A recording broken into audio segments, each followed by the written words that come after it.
question again. Who is not familiar with the Maccabees? You, raise your hand. 1, 2, 3, 4, 5. Okay. All right, so everybody else is. All right, I'm going to deal with that back row back there. That's Zakai, Zeph, and Josiah. I'm an unlearned dumb Christian. My name is Sambo Coon. And I say, outside of the Apocrypha, there's no mention of the feast called Hanukkah, the Feast of Dedication. Where would you go?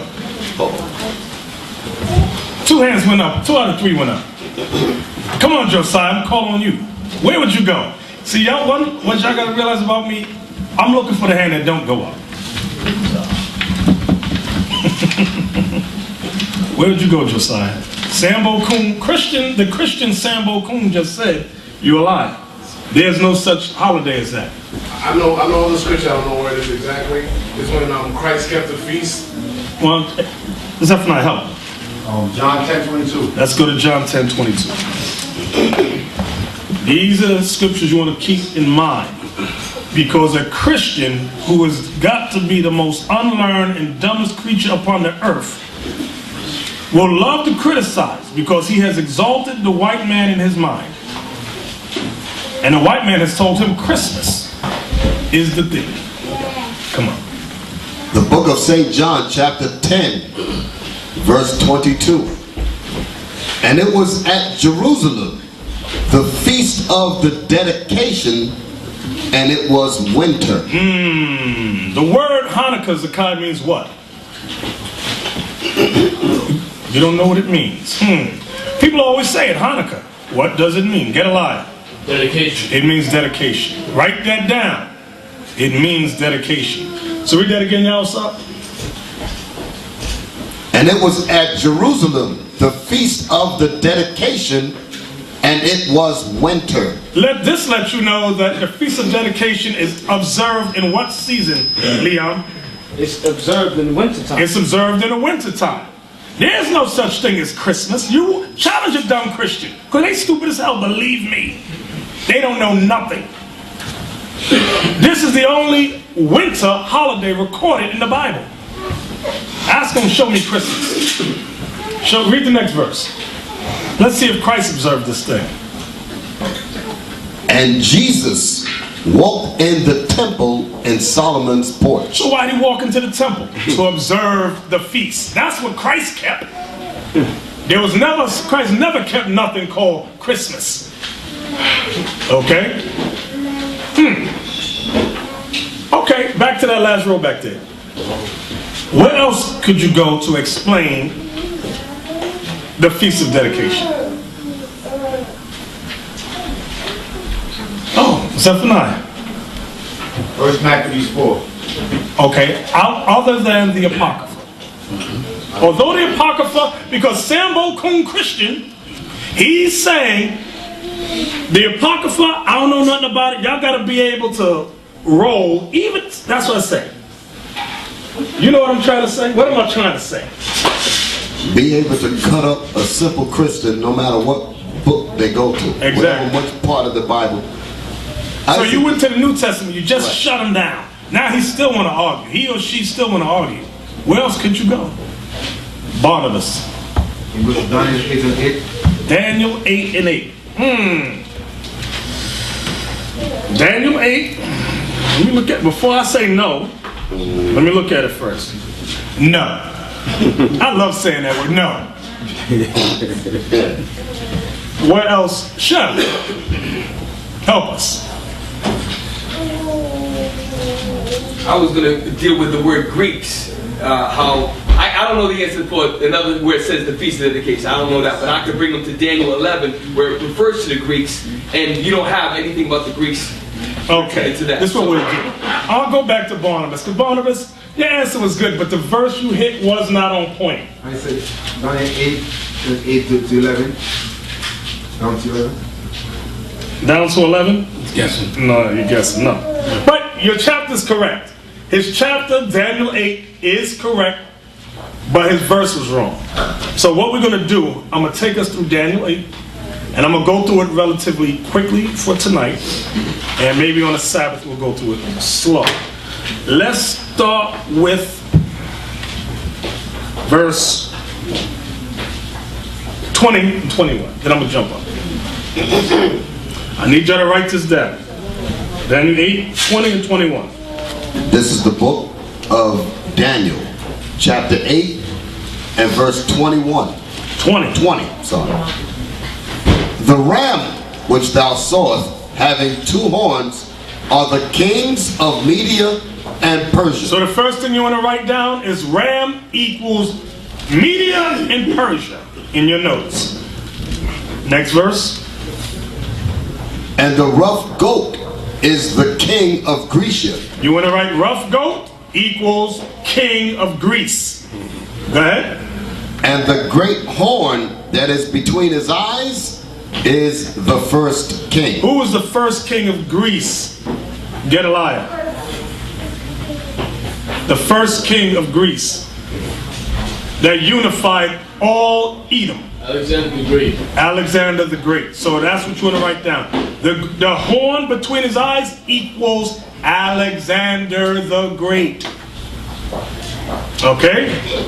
So now you might be asking yourself, what does this have to do with Hanukkah, the Feast of Dedication? It has everything to do with it. Let's start at verse 3 in the same chapter. Right, done, you read. Daniel 8 verse 3. Now this is a vision the prophet Daniel saw. Come on. Then I lifted up mine eyes and saw, and behold, there stood before the river a ram which had 2 horns. What does the ram represent, Isaac? Media and Persia. Media and Persia. Go ahead. And the 2 horns were high, but one was higher than the other, and the higher came up last. Which horn was the highest of the 2 horns and came up last, Isaac? Persia. Persia. Those are the East Indians. Understand that. The Medes. Iranians. Come on. Means that's Japhet. The seed of Japhet. What you call the Polynesians and the Hawaiians today. Go ahead. I saw the ram pushing westward and northward and southward, so that no beasts might stand before him. Neither was there any that could deliver out of his hand. But he did according to his will and became great. So this guy became great. Come on. And as I was considering, behold, an he-goat came from the west on the face of the whole earth. So now Daniel saw this ram. This ram was busting everybody down, conquering. Then he said, wait a minute. Now I see a goat. A he-goat coming. Come on. And as I was considering, behold, an he-goat came from the west on the face of the whole earth, and touched not the ground. Touch not the ground, because he knew a spirit was with the Greeks. Because what does the goat represent? Josiah? Represents the king of Greece. The Greeks. Are you taking notes? Okay, come on. And the goat had a notable horn between his eyes. What does the notable horn represent, Phil? Alexander the Great. Alexander the Great. The Greek. Go ahead. And he came to the ram that had 2 horns, which I had seen standing before the river, and ran unto him in the fury of his power. Now he sees this goat run towards the ram in the fury of power. Go ahead. And I saw him come close unto the ram, and he was moved with choler. That means extreme hatred. Go ahead. And smote the ram, and brake his 2 horns. And he broke the 2 horns. What does that represent, Leon? Media and Persia. He smashed the Persian and Mede Empire. Go ahead. And there was no power in the ram to stand before him. The Medes and Persians had no more power to stand before the Greeks. This is history that Daniel's explaining. You can't go over this with a Christian. He's dumb as hell. He don't know no history.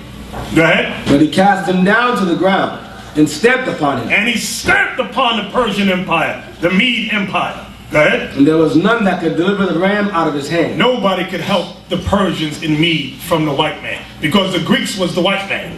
Go ahead. Therefore the he-goat waxed very great. The white man waxed great under the Greeks. Go ahead. And when he was strong, the great horn was broken. And when he got strong to the zenith of power, that horn.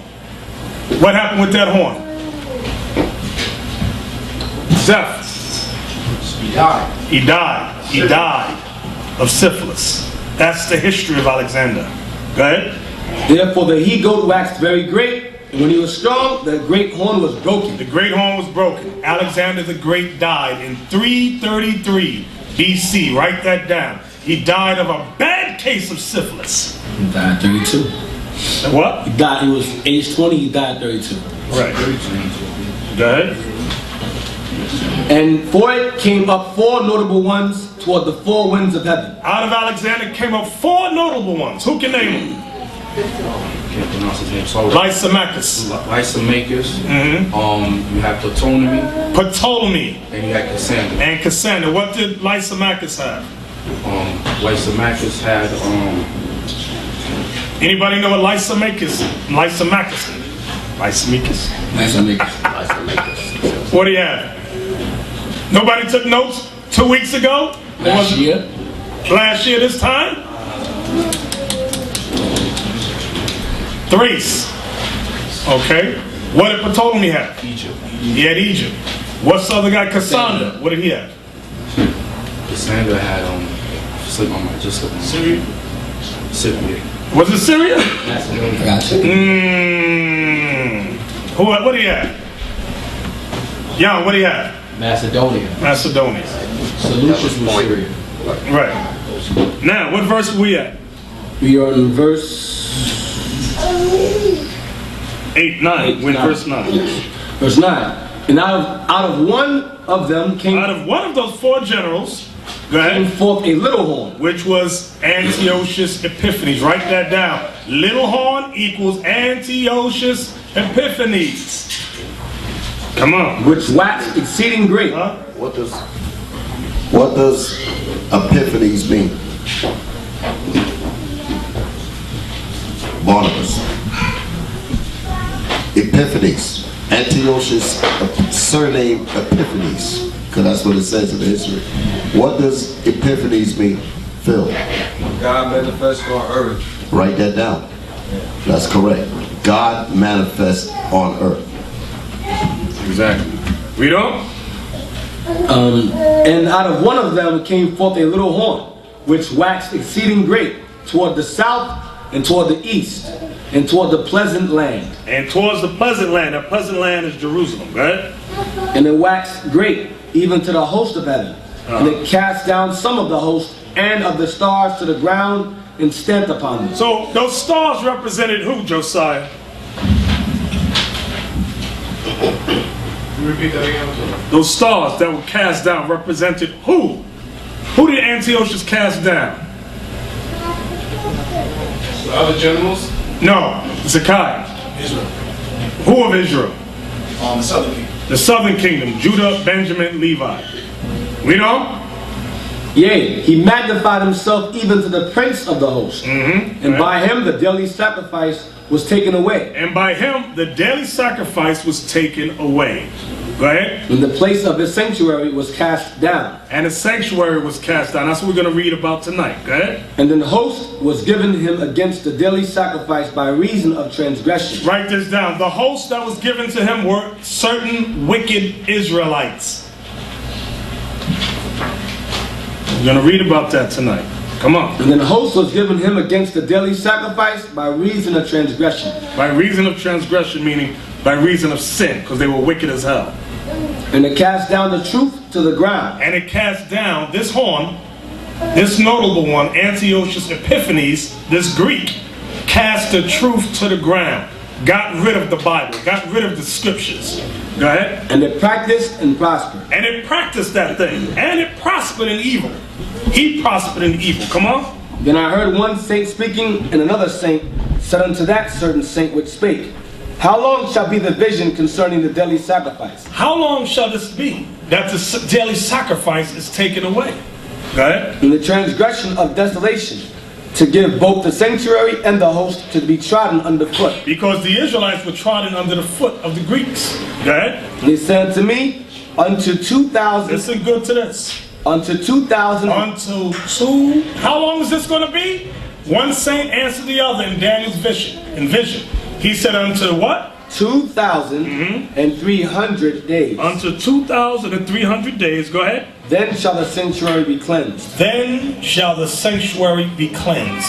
That's when the Maccabees cleansed the temple. Okay? From there, go to Daniel 11 in verse 32. Daniel 11, verse 32. And such as do wickedly against the covenant shall be corrupt by flatteries. Right, those are those wicked Israelites that were corrupted by flatteries of the Greeks. Right? But the people that do know their God But the people that do know their God, come on, shall be strong and do exploits. shall be strong and do exploits. Write this down. That verse deals with Mattathias, okay, and his friends, the Israelites that were with him. Go ahead. And they that understand among the people shall instruct many. And they that understand among the people shall instruct many in the law. Go ahead. Yet they shall fall by the sword, Yet they shall fall by the sword. They shall die. Go ahead. and by flame, And by flame, by captivity, captivity, and by spoil, and by spoil, many days. because the Greeks was hard on the Israelites. Come on.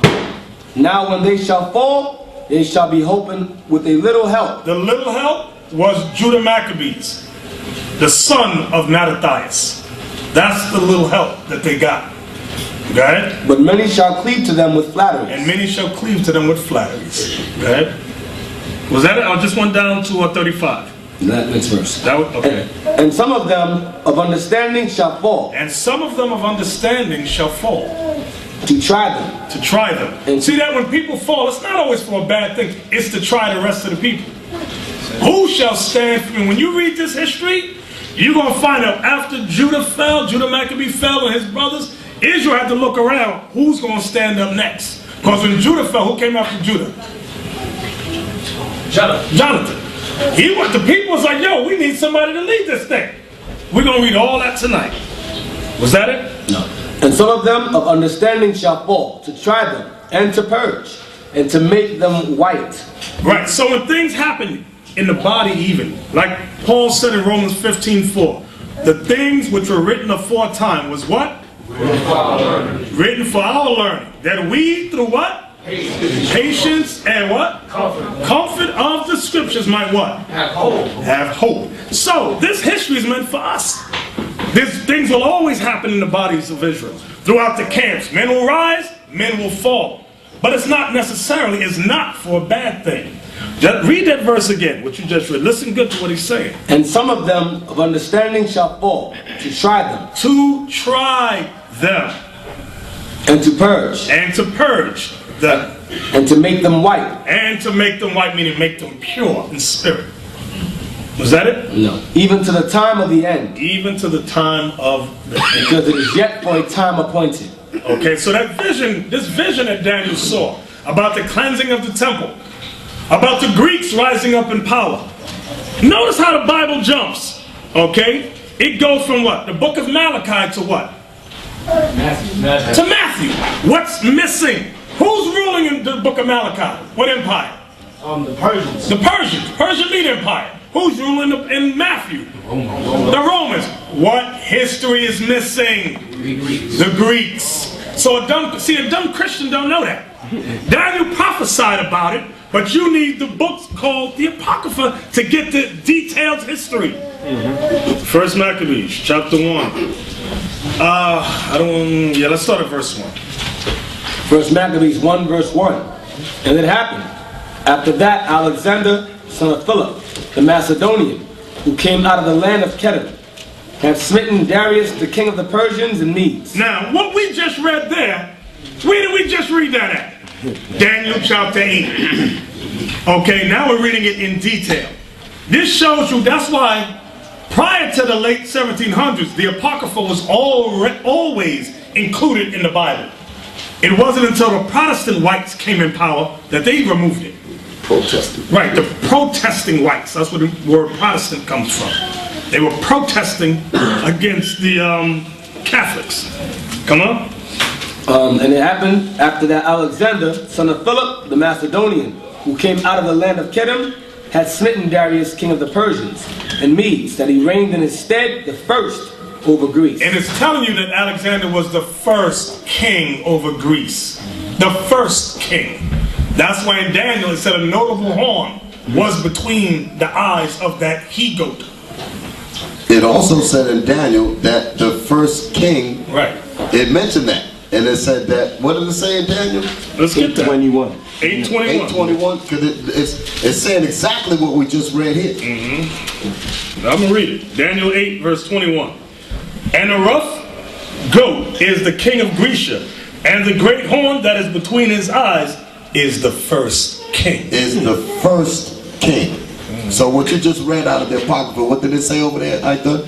The first over Greece. The first over Greece. And it named them. That's why they had to get that history out of the that's why they had to get it out. Because it's talking about them. When they don't teach you the history, they make you believe that the Bible is a fairy tale. They make you think that it's about Shazam and Wham. No. The Bible is about facts. History. Exactly. Continue. 1 Maccabees chapter 1. Verse 2.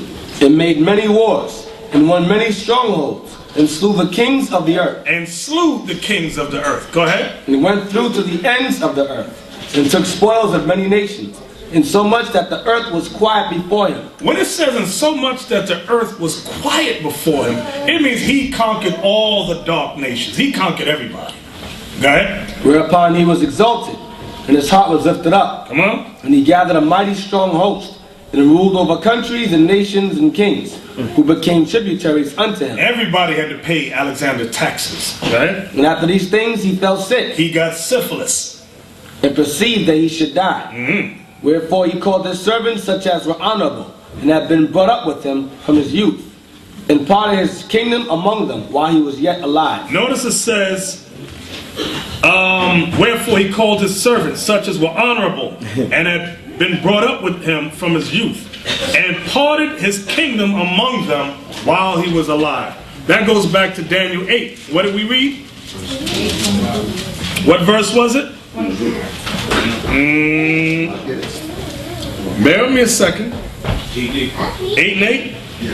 Right. It says, therefore the he-goat waxed very great, and when he was strong, the great horn was broken, and for it came up 4 notable ones toward the 4 winds of heaven. Those were his 4 major generals that was raised up with him.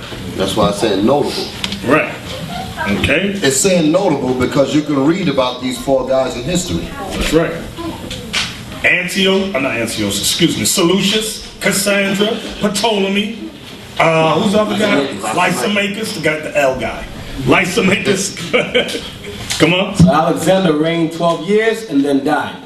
And his servants bare rule every one in his place. And after his death, they all put crowns upon themselves. So did their sons after them many years. And evils were multiplied in the earth. That's letting you know why the white man had to take this out of the Bible. This is letting you know why they took this out of the school system too. Because they taught dumb blacks and Latinos that civilization started with the Greeks. But God says evils were multiplied when the white man came in power. That's what God says. Get scared and call your mama. Go ahead. Now what's up? Yeah. I had to run out and get this. This is a passage from Josephus. Josephus was a 1st century historian during the time of the Greeks and the Romans. Of the Romans. And he recorded some information about the Greeks. And we were reading about, what was that passage that y'all read before I went out? It was about the Greeks. And I'm going to read a piece of it to show you how these people were.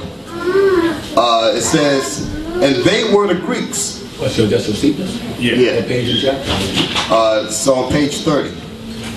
This is called the complete works of Josephus. Flavius Josephus. Huh? And I'm in the book of, I'm on page 30, chapter 5, and it's like the bottom part of that paragraph. It says, and they were the Greeks who became authors of such mutations, for when in after ages they grew potent, they claimed to themselves the glory of antiquity. giving names to the nations that sounded well in Greek, because they changed the names of the people, that they might be better understood among themselves, and setting agreeable forms of government over them, as if they were a people derived from themselves. Read that again. I want them to understand exactly what Josephus is saying about the Greeks. Read that thing again. And they were the Greeks who became the authors of such mutations. For when in after ages they grew potent, They grew powerful upon the earth, they claimed to themselves the glory of antiquity. meaning anything great that happened prior to them, guess what the Greeks said? That was me. That was me. That was us. That was our people. That's why when you look at America does the same thing. When you look at ancient Egypt, who does America show? White people. They show movies about ancient Babylon. What does America show? White people. Prince of Persia. Right, the Prince of Persia. White people. Right. The reason why I ran to get this because of what you said, Josiah. You was making the point that they tried to make people believe that everything great began with them. That's what prompted me to go outside and grab this. Right. So that's why Josephus is saying what he's saying here. He said, they claimed to themselves the glory of antiquity. Like antiquity belonged to them. In the ancient history. Right, that's what he's saying. Then there's also something in there that tell you that there are people that set up. It's the same philosophy America had today. Whatever place they go, there are people that set up. Either they've been in the school in America, or they're down with the government of America. It's the same thing the Greeks do. They're doing today. They go to Haiti, send a Haitian guy. The Haitian guy down with him. You understand?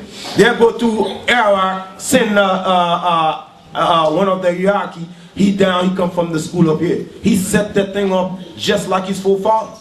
Right. See, the reason why I'm saying this is because, like, I'm going back to your point, Josiah.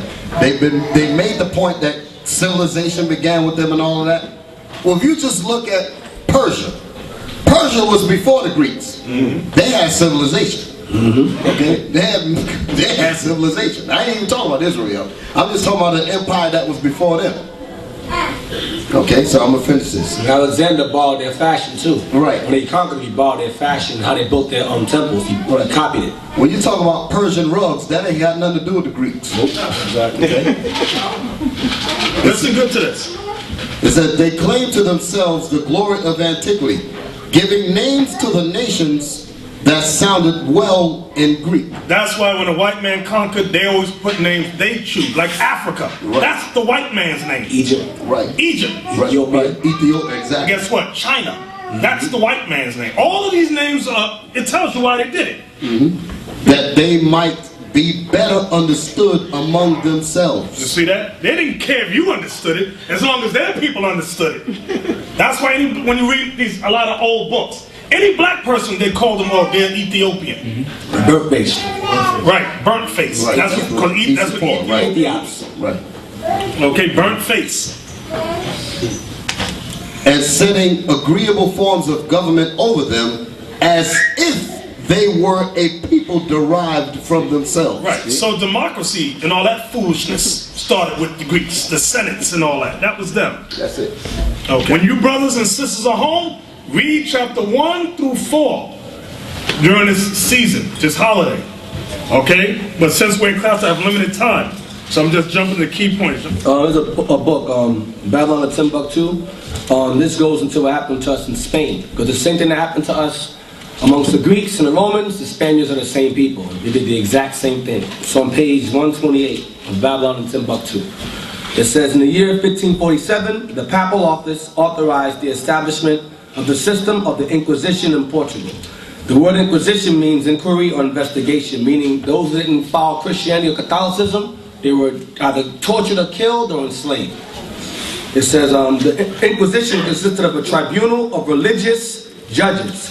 Its purpose was to investigate and purge out heretical Christians, persons who questioned certain Christian principles. So if we question it, we got put to death or locked up. Although some white Portuguese Christians suffered at the hands of the Inquisition, this system was mainly directed against the new Christians, the secret black Jews. They were called secret because they were keeping Judaism in secret. They were acting like Christians, they weren't really Christians. So that this doctrine, or this Inquisition, was directly set up against the Jews in Spain. Same thing here. It was against all nations to follow, but it was directly against Israel to forget the laws. Same thing. You found it? Yep. Come on. It's page 90 in the same book. From Babylon to Timbuktu by Rudolph R. Windsor. The black Jews, they say black because Negro reading they'll think it's talking about white people. So he wrote black there on purpose. The black Jews had an advantage over the African tribes because he fled into Africa from Roman persecution. The black Jews had an advantage over the African tribes. They carried their culture, history, laws, and written records with them. So when we was in Africa, we was not booga booga booga booga. We had laws and records with us. It's like no difference. White man came in Africa, he knew the Jews were who the Africans were. Exactly. He was smart and they were dumb as hell. This assured them a constant precedent for the development of a higher social organization. Because of the stability of the black Jewish culture, let me get it again. Because of the stability of the black Jewish culture, the Jews were not absorbed into the autonomous, meaning original, population. In fact, the Jews absorbed some of the native tribes. They wanted to follow us. The Jews made use of every opportunity. They were an industrious and skillful people. In the Jewish Ghanaian states were found kings, princes. Meaning in Ghana, you had Israelites that was living in Ghana. West Coast. West Coast. Right. In the Jewish Ghanaian states were found kings, princes, governors, generals, secretaries, treasurers, revenue agents, that's tax collectors, judges, architects, engineers, doctors, historians, language interpreters, mathematicians, jewelers, sculptors, masons, carpenters, painters of art, goldsmiths, leather workers, potters, armorers, saddlers, blacksmiths, agriculturalists, etc. That's it. So that's what we was doing when we was in Africa. Okay? Also, this goes back to what I was saying before. The nations knew this, primarily the white man, and show what they did. It says in another example, the persecution of the black Jews in Portugal was so ruthless and frequent that Cecil Roth tells us the Jews did not divulge to their children the secret of their religion until they had attained the age of reason. The Hebrew religion is such that if you deny your religion, you will eventually deny your nationality. Wow. So let me read that again. Right. Read that again. This is what happened to the Negro. That's right. That's what he's saying. This is good. In another example, the persecution of the black Jews in Portugal was so ruthless. Wait, where were we? In Portugal. In Portugal. Europeans. Wait. So you had to read that because a lot of them think we was only in Africa. Everywhere. We were the Moors that you read about in history that was ruling all of Europe. The Dark Ages, that was us. That's why we were in Portugal. Exactly, because that's what that's coming out of. The question is, how did they get there? I told you how they got Those were the Israelites that were ruling Spain. So when they had that battle at Constantinople in Rome, when the Borgias family came, where that fake image of Christ came out, that white image, that was the time period where they expelled us out of Spain and pushed us into Portugal. I'll show you where we got. Man, we got to start bringing these records in. I'll show them. I'll show right here. Because it tells you that the first shipload of slaves came to, you know the book, came to America, not from Africa, came from Spain. That's right. That's right. And I'll show you. That's what's the name of that book is Before the Mayflower. Before the Mayflower by Jerome, what's his name? Lerone Bennett. It's a book right here. It's called The Moorish Empire. As a topic, page 109. At this time in the land of Spain, the black Jews were persecuted and many had fled to Morocco for refuge. As a result of this persecution, We fled where? to Morocco. To Morocco. Let's close again. For refuge. As a result of this persecution, the Jews of Morocco and the Moors planned to invade Spain with the assistance of the Spanish Jews. Jump down. The first one to set foot on the soil of Spain was General Tarif, a Jew of the tribe of Simeon, after whom the island of Tarifa opposite Tangiers was named. So he set foot on it and started conquering it from there. So I'll go back. He was Simeon. The Hebrew religion is such that... Tell them what page. Oh, page 123 now. That was page 109. Let me read it, make sure I was there.